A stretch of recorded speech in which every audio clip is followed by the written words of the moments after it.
SJC-13804, Jeremiah Nicholls et al. Versus Veolia Water Contract Operations USA, Inc.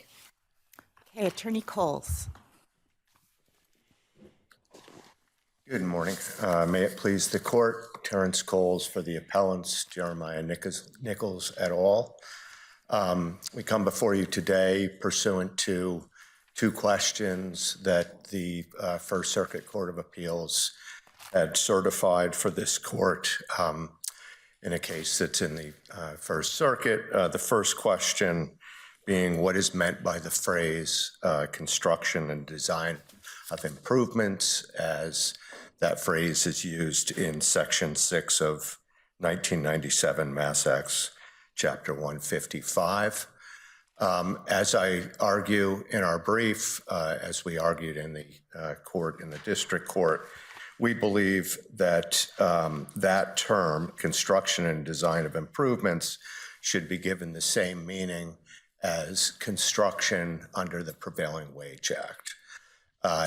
As you read Section 6, it sets out a series of activities that Massachusetts laws are not applicable to, but it says in Section 6 that construction and design of improvements, in that case, the Prevailing Wage Act will be applied. In our case, we argue that the appellants perform construction and design of improvements. I think you're leaving, I think it's very helpful to focus on the language of this, of the special act carefully. And so I'd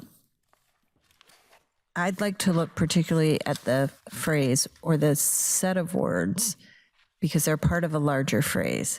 Yep. The construction, not just construction generally, but the construction and design of improvements.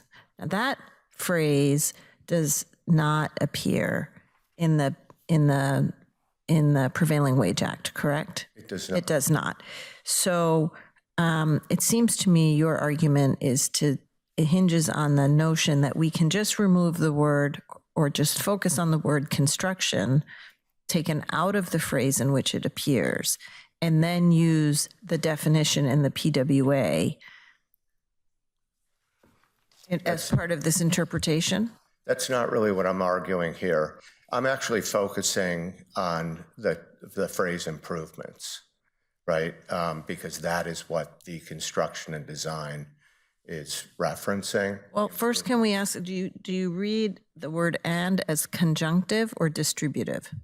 Conjunctive. So that means that it has to be both the construction and design of improvements? That's how I read it. So the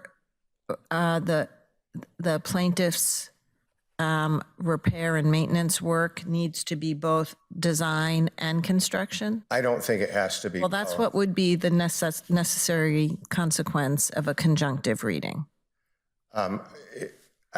My interpretation is that construction and design, both of those things in improvements, are covered by the Prevailing Wage Act. Both of those things, that you don't need to actually perform both design and improve and the construction to be. That would, what would be? But both of those activities are covered. That would be a distributive reading of the word "and." Okay, well, I apologize. So a distributive reading of the word "and" would mean that it would say the construction of improvements, but also the design of improvements. And I think that's what you're saying, because you're not contending that you would satisfy, that repair and maintenance work would satisfy design. Right. And in fact, just to be clear, ordinary maintenance work, we aren't contending it would actually be covered by either, by the prevailing wage law. Okay, so then we don't have, let's just say that we were to say the construction of improvements. That phrase does not appear in the PWA. That's true. Okay, so we go back to my original question, which is, aren't you asking us to remove the word construction from the phrase in which it was placed in the special act? I think it's a combination of both the phrase construction and the term improvements. I don't think, given the structure of Section 6, you can really look at either. But yeah, I think. Sorry, can you just go back to that? So your reading of the statute seems to read out the word "the," right? If the statute said such applies to construction and design of improvements, then you'd have a reasonable argument that it applies to construction and it applies to design of improvements. But it actually says to the construction and design of improvements. And so you wouldn't say this applies to the construction. That doesn't make sense. So can you address that? Well, from our perspective, that phrase is saying that the construction and design of improvements, that work is covered by the Prevailing Wage Act. So you're admitting that improvements enters into the equation. Absolutely. So you're saying the relevant term that we're addressing here really, because design is not at issue, is the construction of improvements. And when we read what the construction of improvements means, we should just ignore the words of improvements and just say that we just apply the Prevailing Wage Act definition of construction, or does improvements enter it into it somehow?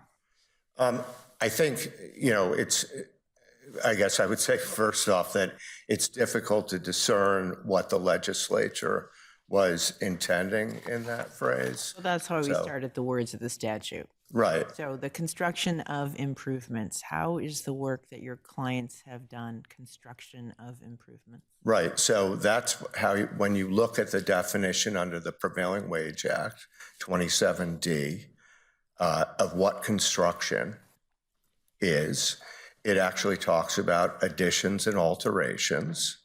And then you look at the agency, currently the Division of Labor Standards, but it's gone, the interpretation of what work falls under prevailing wage is currently under the Department of Labor Standards, that they have analyzed repair and replacement work as falling under basically improvements, right? So to the extent that, for instance, in the Marino case that I cite, where there's a repaving of a way that fills in potholes, they have found that work, as the Marino court says, betters, citing the agency's interpretation, betters the way that is falls under the Prevailing Wage Act. So my argument is essentially that the improvements that are occurring at the Springfield Water and Sewer Commission's facilities that get performed by Veolia fall under what the court and the administrative agency charged with interpreting the Prevailing Wage Act. May I ask you a question about the phrasing of the question that's been posed to us? Do we need to, in this case, actually determine what the meaning of the phrase in Section 6 is? Or do we just need to decide whether or not the phrase means construction as defined by Section 27, I forget the subsection. Of the prevailing wage law? Yeah. I think you could interpret the term "the construction" to include, what falls. That wasn't my question. In other words, the way the question came to us, was certified to us, asked us to tell the First Circuit what the definition of this phrase is. But I can imagine that there are lots of different factual scenarios that might be encompassed or not encompassed within the meaning of the phrase, the construction and design of improvements. So why do we need to answer the question as to what is the meaning of this phrase, as opposed to, do we merely need to answer whether or not it means the same as the word construction as it's defined in the Prevailing Wage Act. In other words, if we say it doesn't mean that, That it doesn't mean that that the construction, right, doesn't necessarily incorporate that. The definition of construction in the Prevailing Wage Act does not determine whether something is the construction and design of improvements.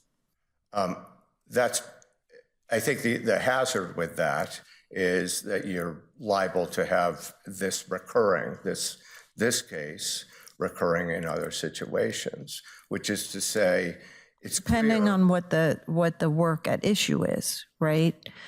In this case, your clients performed whatever the work was, and then it would need to be evaluated according to what the facts were in each case to determine whether they fall within the construction and design of improvements. But the question remains what that term means with respect to the prevailing wage law. And so that's why I think you have to interpret that phrase to be synonymous with construction under the Prevailing Wage Act.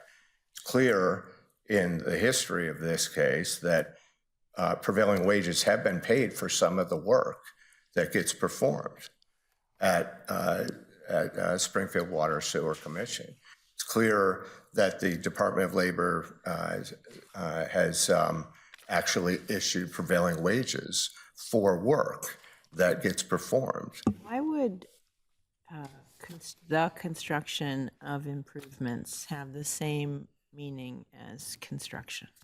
I just don't think there's any other way that Well, it can be improvements interpreted. could have a meaning specific to property related to a betterment of the property, not a repair and maintenance, but something that improves the overall value of the property, say by building a building on it or a new pump station or something significant like that, as opposed to patching a wall. You know, do you see what I'm saying? Yeah, I think the problem with that is in the nature of replacement work.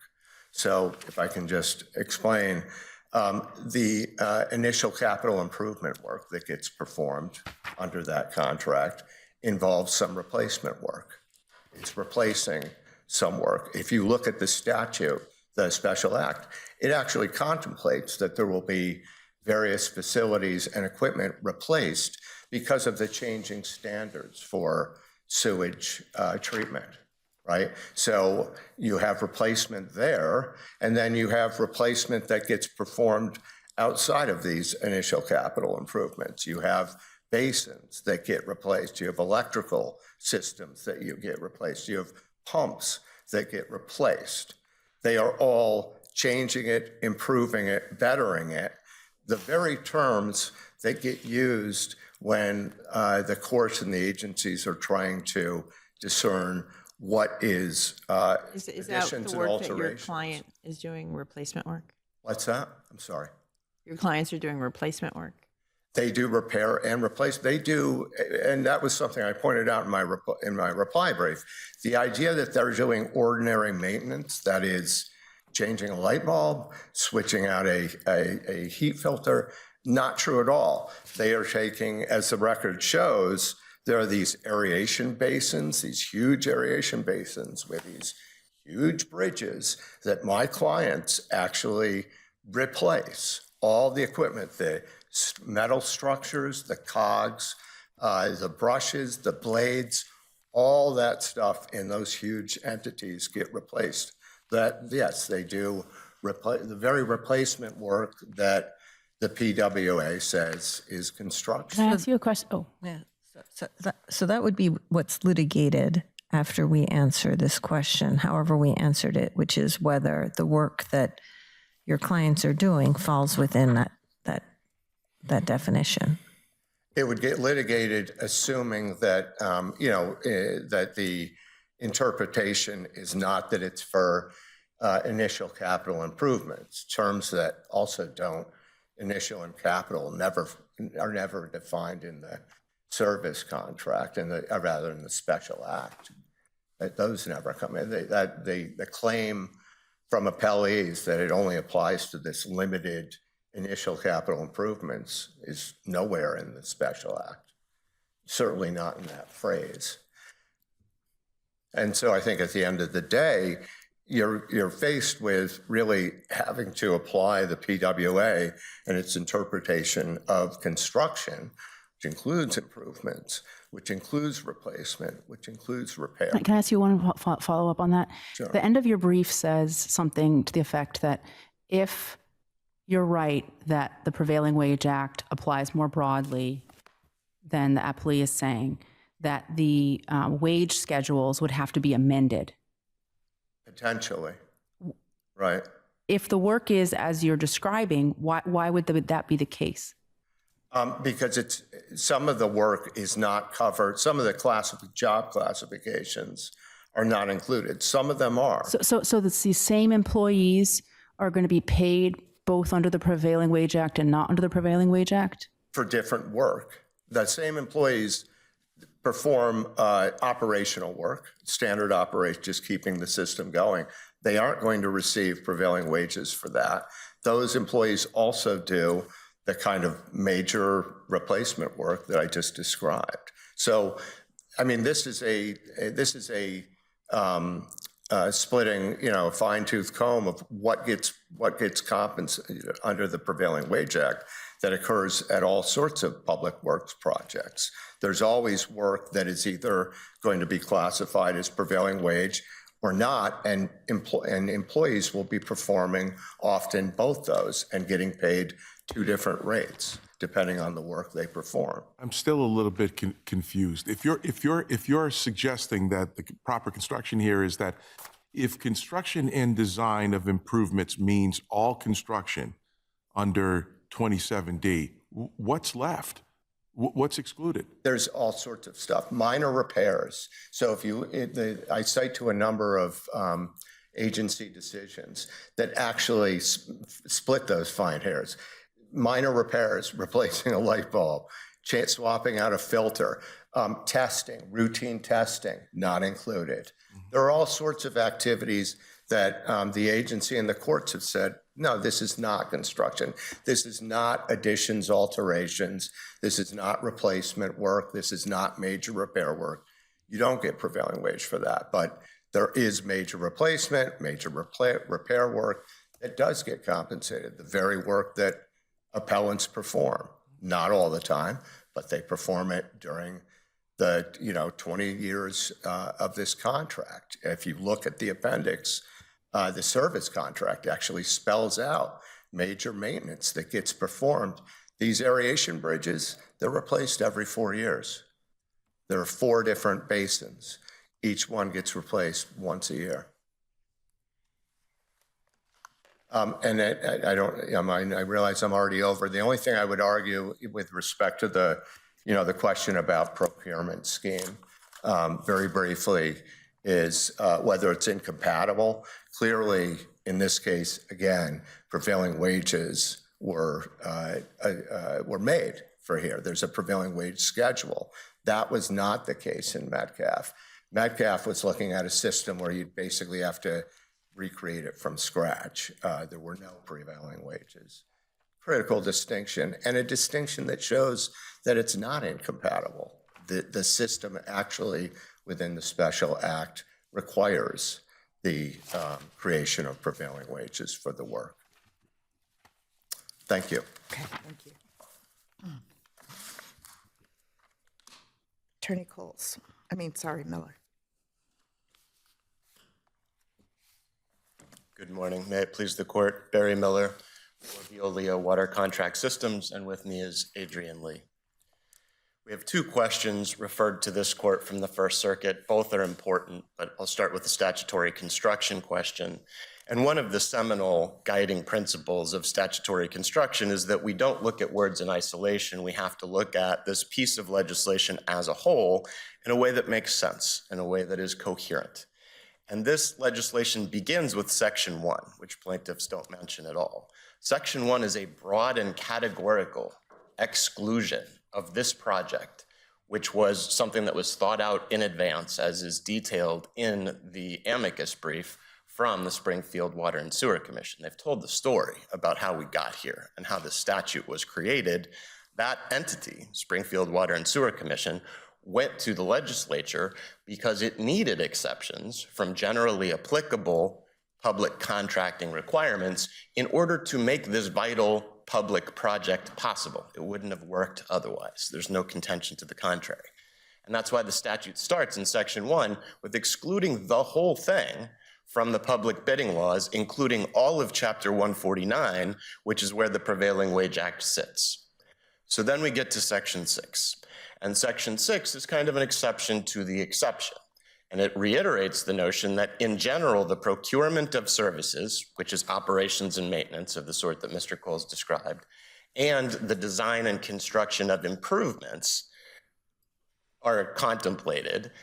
Both of those things begin at the first few words of Section 6 being excluded, and then we have this caveat that goes with the construction and design of improvements. And to some of the colloquy that happened earlier, we know that that phrase was intentionally chosen, the construction and design of improvements. And one way that we know that it was intentionally chosen, and it was intentionally chosen to distinguish it from construction more broadly, is to look at the last paragraph of Section 6. Because we have this exclusion from the exclusion in the first paragraph of Section 6.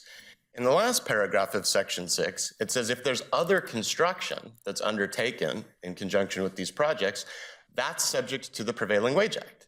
And when they did that, when they roped it into the Prevailing Wage Act, the term they use is construction, not the construction and design of improvements. So it makes no sense to suggest that the legislature meant exactly the same thing, construction as understood in the Prevailing Wage Act, in two separate paragraphs of the same section of a statute that use different articulations. Sorry, can I just interrupt you there? You're relying on Section 1. Where does Section 1 say that the Prevailing Wage Act doesn't apply? Because it talks about 149, but it just says sections 39M, 30, 44A, 40 to 44J. It doesn't talk about the Prevailing Wage Act, which is 26 to 27H. That's true. That's the bidding process that brings the Prevailing Wage Act into play. But so this relates to a larger question I have, which is Section 6. Section 6 says a wide swath of laws shall not apply, except that the Prevailing Wage Act shall. Where do you think Section 6 broadly excludes the Prevailing Wage Act generally? And if so, where does it do that? It's the structure of the statute itself, and where it begins is with the first sentence, if I recall correctly. The provisions of any general or special law or regulation relating to advertising, bidding, and awarding of contracts. But which piece of that? It's really important because what the legislature actually said was that except that the Prevailing Wage Act shall. And so the question is, the Prevailing Wage Act shall apply to what?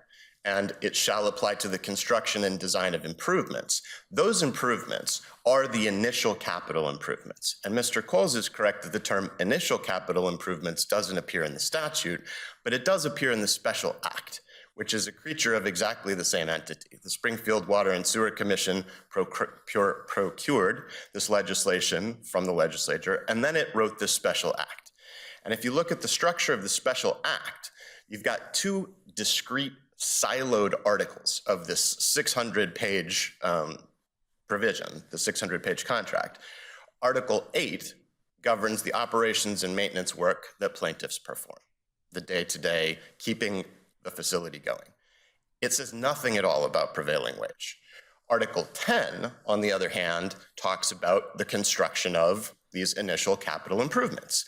And it's very explicit that the prevailing wage does apply to the construction of those initial. But I think, can you turn back to the statute? Because obviously the party's contract is not the law at issue, right? The parties, the municipality, or could agree not to pay prevailing wages with the contractor contrary to law, right? We have to decide whether, even if the contract purported to not apply the Prevailing Wage Act to certain workers, we would still have to decide does the Prevailing Wage Act apply to those workers? So That is true, but here, because the contract was procured by the same people who wrote the legislation, it provides guidance as to how to interpret the legislation. And we actually have two different agencies who've opined as to what this statute requires. One is the SWSC, which procured this statute, procured the contract, put it out to bid, and in that bid very specifically denominated only the initial capital improvements as subject to prevailing wage. And the way they did that was by reference to what the Department of Labor Standards did. Mr. Coles points out that this whole project, this statute, is not irreconcilable with the prevailing wage. That's not our argument. The argument here is that Article 8 of the contract, that body of work, which is referred to as the procurement of services and distinguished from the construction and design of improvements in the statute, Article 8 is incompatible with the Prevailing Wage Act. Article 10 is not. And we see the Department of Labor Standards agree with that. First of all, if you look at the record, the prevailing wage rate sheet in the record has a cover page to it that has one sentence that says, Commonwealth of Massachusetts prevailing rates for initial capital improvements. That's all it says. It says nothing about operation and maintenance in that whole document. And it's got a description of work on the first page. And this is characteristic of how DLS does this sort of rate setting. There's a description of work that is usually very specific, oftentimes down to the address of the work that is covered by a given rate sheet. And if you unpack the description of the work here, the work that the Department of Labor Standards identified as subject to prevailing rate is the initial capital improvements. It says upgrades for the first observation. So we're not talking about maintenance, we're talking about improving the state of something. But more specifically than that, the specific tasks that follow the word upgrades correspond precisely to the initial capital improvement. That's just not how we usually do statutory construction. We have to look for something here. Because Yeah, and so one of the things we look to is the statute. Right, so Section 6 of the statute, just explain to me why, without looking at the contract, why the replacement of aeration basins is not construction of improvements. Because it's part of an ongoing body of work. There's a facility there that had to be brought into an operating condition. So what is the basis for saying that an ongoing, I'm sorry, I forgot the words you used, improvement is not a construction of an improvement? Well, the only way it would be a construction of improvement, the only argument that anybody has ever tendered in favor of that is to incorporate the Prevailing Wage Act. That's the only place that you have a body of law that suggests that making alterations to something other than building a building from the ground up can be roped in. Why, I mean, assume the Prevailing Wage Act did not exist. We would still be left with the task of interpreting the language of Section 6. If the Prevailing Wage Act did not exist, there would be no claim here. There's a claim Well, only. I'm just talking about for statutory, well, let's just say the Prevailing Wage Act had no definition of construction. Just take that out of it. So we would still be left with the task of interpreting Section 6, and we would use the ordinary tools of statutory construction to get there, such as what import is the use of the definite article? What is the meaning of the word construction? What is the meaning of the word or the phrase, the construction of improvements?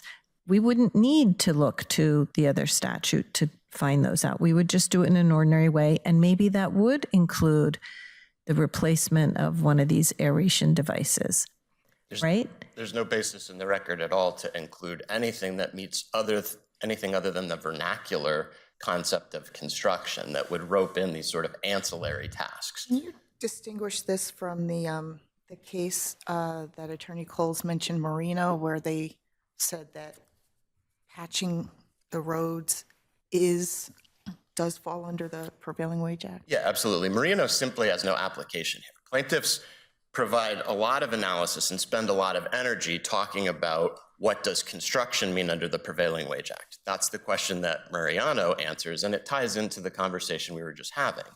In the context of the Prevailing Wage Act, you have a more expansive than the vernacular version of what construction means. But there was no special act at issue in Moreno. There was no exclusion. Here, the special act serves to limit the scope of the Prevailing Wage Act. So all of this extended dialogue about what would be construction under the Prevailing Wage Act, not only is it beside the point, it actually works against plaintiffs' position. If the legislature's intention was to apply the Prevailing Wage Act to this, it would have said nothing at all about any of this. As plaintiffs point out in their brief, all of this law about what construction means under the Prevailing Wage Act was well developed and well settled as of 1997 when the Special Act was passed, when the Springfield Water and Sewer Commission went to the legislature for exceptions from laws, including the Prevailing Wage Act, in order to make this possible. Is there anything in the phrase, the construction and design of improvements, that would support your argument that the Prevailing Wage Act applies only to those initial capital improvements? I do think that the additional context of all of this is necessary to reach that interpretation. And that's why I think that rules of grammar and syntax aren't going to answer this question for us. Every single entity that's looked at this statute has concluded that it's poorly constructed and very difficult to parse. And so we need to look at the purpose of this legislation and what the legislature was trying to accomplish. And that, I think, necessarily incorporates the Inspector General's report that is mentioned in the SWSC's amicus brief and the whole story about how this came to be, which also ties into the second question. We've spent most of the discussion this morning talking about statutory construction, but either of these questions— Before you move to that, because it helps me to understand the reality when I'm trying to make sense of the words. So tell me, when that special act is passed, what's happening in Spring? I'm just trying to understand. There's a water treatment facility in place. It exists, right? Correct. And what's about to happen to it? So it had been operated by the city of Springfield for many, many years, and that was not viable. It needed to change. Mm-hmm. The only way that it could be turned over to private hands was to change the laws that would govern the outsourcing of this work. So it's designed to deal with the sort of the bidding laws, not the prevailing wage.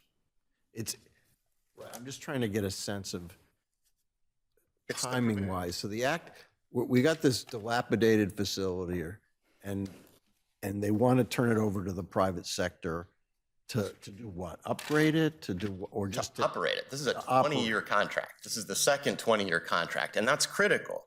The reason that the SWSC had to go to the legislature was because it wasn't trying to build a building. It wasn't trying to build a facility. It was trying to outsource the operation of municipal infrastructure for 20 years.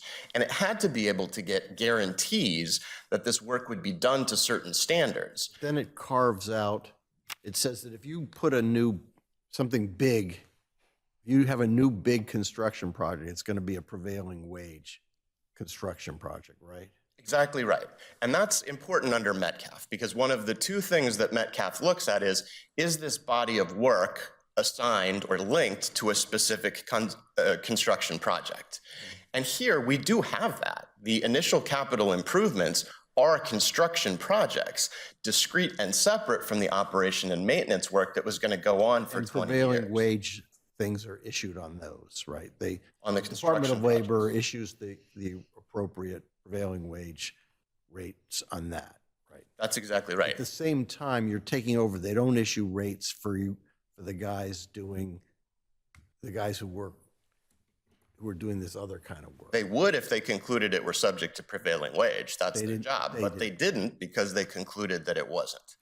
And that gets to the incompatibility piece of this. Mr. Nicholls acknowledges that a lot of what these people do every day is not construction. It's operation and maintenance. And Mr. Nicholls, the lead plaintiff, I think put it well. He said, if you're doing something in preventative fashion, if you're trying to prevent it from falling apart, you're doing regular maintenance, which would be repairing or greasing, adding oil to.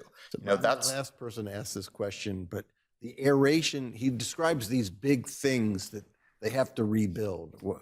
What are those things and why aren't they improvements? they are initial capital improvements when first constructed, but there are many, many components They're of not this built, that rebuilt from scratch or with a whole new, I don't know what an aeration thing is. it's a large basin, but the reality of this is that many, many aspects of what these folks touch on a daily basis, including the pumps, have to be continually taken apart, greased, oiled, and held in a continuous state.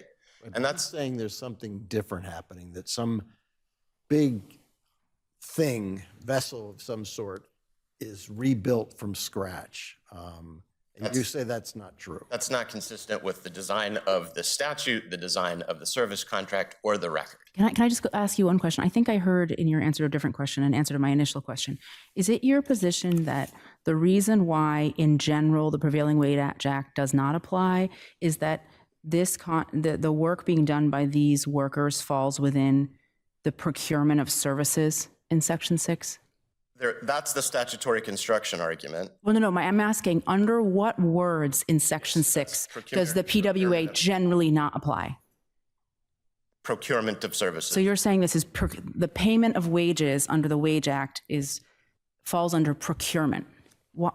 I'm saying that under the last antecedent rule, the exception, in other words, defining the I understand that, assuming you win the last antecedent part, right? Why, though, does the Prevailing Wage Act not apply? Because this Section 6 says X, Y, and Z's laws shan't apply except exception, right? And your position seems to be that the Prevailing Wage Act in general does not apply at all here. except word. And so what language exactly is it that says that the Prevailing Wage Act in general does not apply? I think it's Section 1, as I stated before, because while it doesn't refer to the definition of construction in 27D, it refers to the whole process by which prevailing wage is applied to a project, which is a bidding law. That's how it works. It's incorporated from the very initial stages of a project. And so if that part, the bidding aspect of it, doesn't apply, there's no way that the rest of it can apply. The rest of it's just definitional from there. But I do want to focus on this compatibility point, because in addition to the characterization that I was reading from Mr. Nicholls, which ends with the statement, preventative maintenance wouldn't be covered, and that's what operations does most of the time. That's Mr. Nicholls' testimony. We actually have granular records of what these people do all day, beginning at about Record Appendix 336. And you see that they do things like going back to the shop because an iPad's battery died, testing an eye wash station, shoveling snow, cleaning out cobwebs, and lots of preventative maintenance not otherwise specified. They're going around doing this task after task. And Justice Kafker used the phrase in an earlier case this morning, miserable technical question. That's exactly what this is, trying to figure out what work these folks did in a day that would be subject to prevailing wage laws and paid at a rate that is much, much higher, and distinguishing that from the ongoing operations work, which they testified to constitute most of what they do, is what makes this incompatible. With construction work, it's easy. All of the work done on a building is within the scope of the act and is paid at construction rates. Here, the task that the Springfield Water and Sewer Commission, Veolia, and the Department of Labor Standards would have to go through to even understand what component of the work at issue here is subject to prevailing wage is where you get the incompatibility that arises under Metcalf. And that is why the Prevailing Wage Act doesn't apply to the operation and maintenance work that these folks do. The other point in Metcalf is where there's a specific project, that's when prevailing wage begins to apply. And we see that in the record appendix at a couple of places, actually. In 213, we have a definition of operating services that distinguishes the operation and maintenance that plaintiffs do from everything else. It says operating services shall be everything other than the construction of initial capital improvements. And so that's where we see that very bright line. And while it doesn't appear in the special act, because most of the language that we're focusing on came to be after the special act was passed and in response to it, if we look at what happened here in context, and through the lens of SWSC's brief, it is quite clear that what the legislature was doing in order to enable this project is set aside a discrete body of work, which was bringing it into shape so that it could be handed over to private contractors. That's subject to prevailing wage. No one is surprised by that. But then the 20 years of operating and maintenance is exactly what the legislature intended to exclude.